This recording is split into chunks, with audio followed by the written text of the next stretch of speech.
So this all started with an article on Comic Book Resources where an ex-editor from Marvel and DC both decided to do an anatomy of a bad cover. And she used an upcoming Teen Titans #1 cover and kind of broke it down and, more or less gave her opinion on a few things on the cover.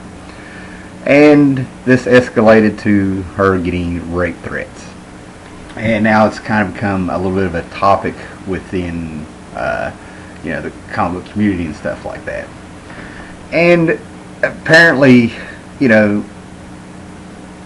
rape threats that this lady got are completely wrong. That is obvious. But for those of you who usually show up for some lightheartedness or some comic book trivia or, just kind of fun, you might want to prepare yourself or skip this one because I'll keep it brief and short, but it's going to be a little bit more serious, okay?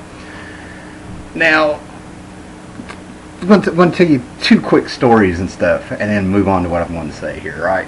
First of all, there was a time that I got dropped off at a carnival that we had in town. I think I was 15 or 16. I got dropped off like right on the edge of the grass, and probably about 70 feet away is where the carnival started. All the people are around and stuff. But when the car pulled up and I got out of the car, there were two guys fighting probably like about 20 feet away from me, right? And I went on and didn't have anything to do with it. When I got home that night, my stepdad looked at me and told me I was grounded just for being around the fight. Okay? I had nothing to do with it. I was doing my business. It was circumstances of being there. And it wasn't right. Pretty lighthearted story, And the second story is child support. Okay?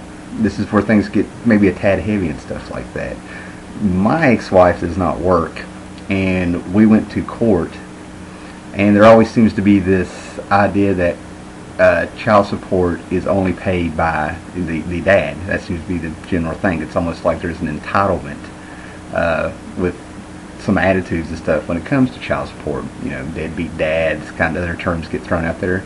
What people don't realize is that both parents, no matter who has custody of a kid, pays child support. They just don't make the parent who has sole custody of the kid write themselves a check. So with my child support, I have an ex-wife that does not work. Tried to claim she was in a car accident, her head was hurt, with no medical proof of this at all in court. Got a speech from the judge, and they turn around and they give her a fake income based on her last job, which she probably at that point in time probably hadn't had in 4 or 5 years. So in the court records they have given her a fake income, and she's not really pulling her part. Yet this is allowed to go on basically because she's the mom. Okay? Now the purpose of those two stories is not to come off like some big victim or anything like that. These are life experiences. And what is really bothering me is that out of that article that this lady had rape threats, and just for giving an opinion on a comic book, on an article on the internet, is that it's starting to turn around to where this is supposedly giving comic book collectors a bad name. Very small priority should be actually given to that, considering we're talking about rape and stuff. Let's not get, that's the good thing about recording this video, is that you can go back and actually hear what someone said. You don't need to read into it, okay? But the problem that I'm having with it is this is actually kind of typical of bunching up people together by gender or something like that, acting like they're all the same, okay?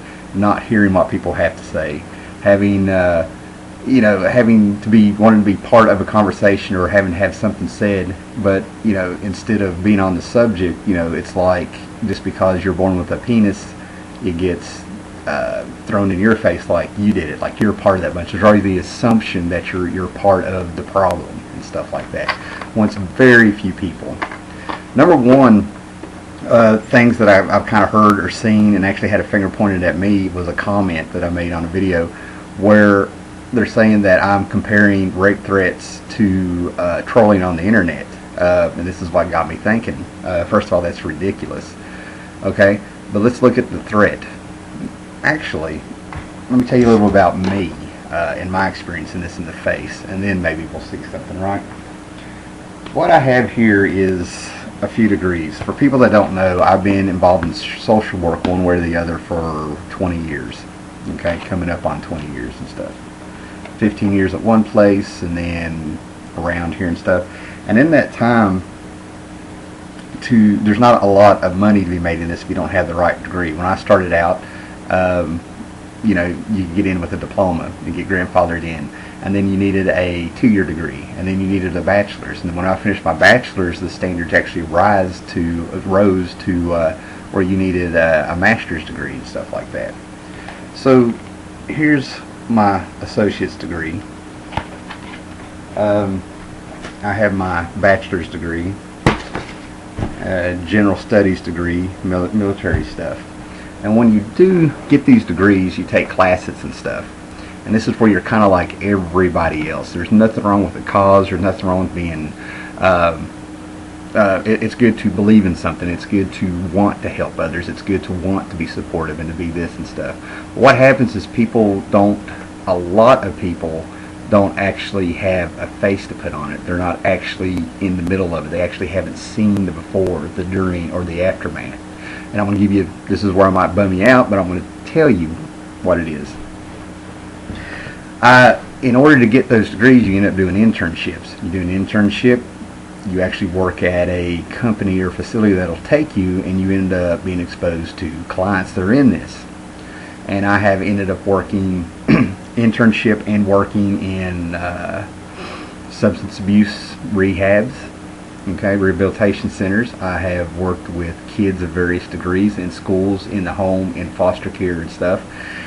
And it kind of broadened my horizons that rape is just not a female issue.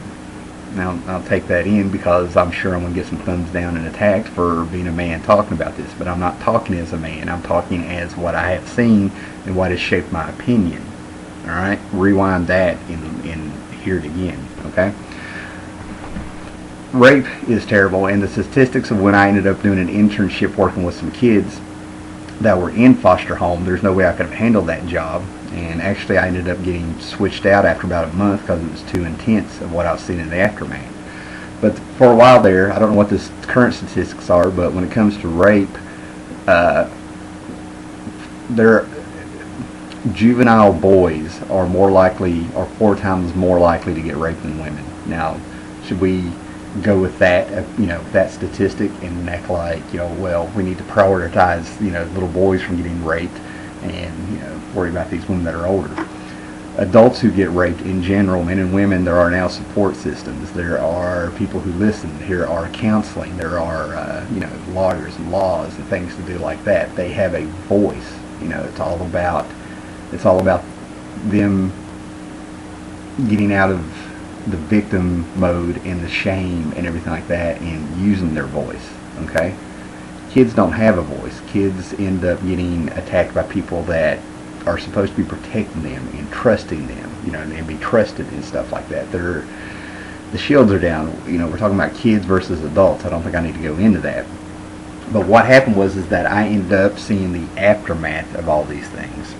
And the one that changed me, in my opinion, and made this real, not just a cause, not just this terrible things happen in the real world, and knowing things and hearing about them on the news and reading them and then seeing it in the real world in your face, was a little boy who was 6 years old in foster care, and it was a dysfunctional home he was in.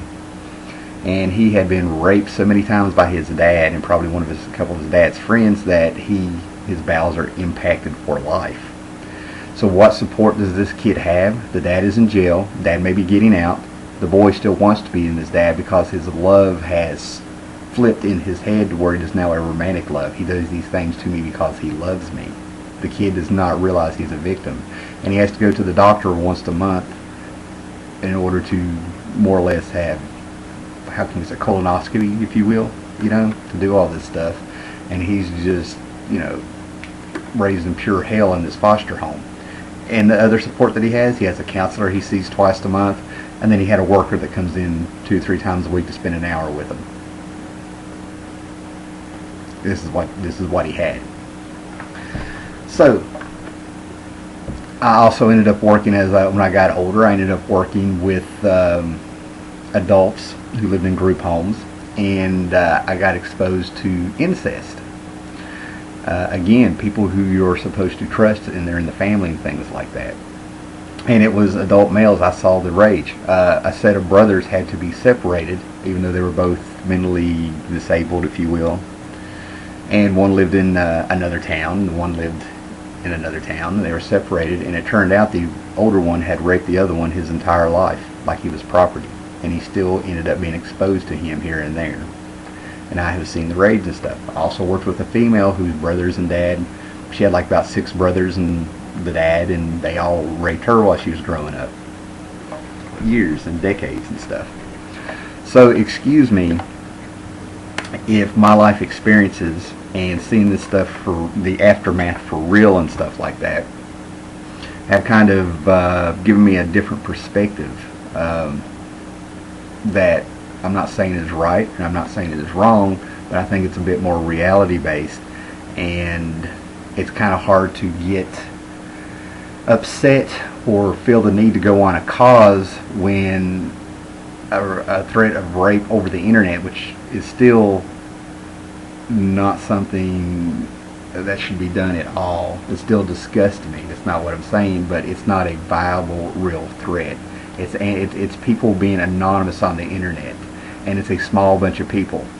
And in a comment that I left on another video, the only honorable thing about trolls on the internet is they don't discriminate. Okay, men get death threats. I personally have been accused of a couple things and actually threatened on a few little comments and stuff. And I actually was going to go back and read some of the comments from that comic book resources that I received, but that's not where the focus needs to be. You can go read those yourselves, on Facebook and comic book resources and stuff. It's still disgusting, but this is a whole deal, man. People have brought up the whole idea of trolling before and how disgusting it is, and nobody's really done anything about it. They feed the trolls. I've been guilty of it and stuff like that. But all of a sudden, you throw out a rape threat when there's been death threats before, and other things put on with the trolling that I've seen and stuff. It doesn't diminish at all what the problems are, but it's just like, now there's a problem, now you want to talk about it, and not only do you want to talk about it, but you want to clump all men together. Okay, men get raped, women molest children also, and everything like that. It's a bigger problem than to just try to pigeonhole one gender for it and then hold the entire gender responsible for what a few assholes do. I mean, that's the bottom line. And I'm keeping this light. I could really go on a rant. I had more to say. So the thing about it is that, don't assume that people are dismissive of the problem. I think it's just that some people don't want things stirred up because of their life experiences that are traumatic. At the job I had for years where I helped train people, I had to train people to be sensitive to don't walk up behind somebody and put your unannounced and put your hand on their shoulder to try to get their attention and stuff, because some people have been sexually traumatized, and that will be a trigger to make that trauma active. Being real careful here and stuff like that. Don't assume that people are insensitive. Some people actually like that, it stirs up more memories in them and stuff. Don't clump people up together, man. It's like a rubber band. You can only pull on that rubber band for so long and they'll snap on you because of assumptions and stuff. Don't group people together. Target the assholes. Put their names out there. Call it like what it is, but just don't go off on people.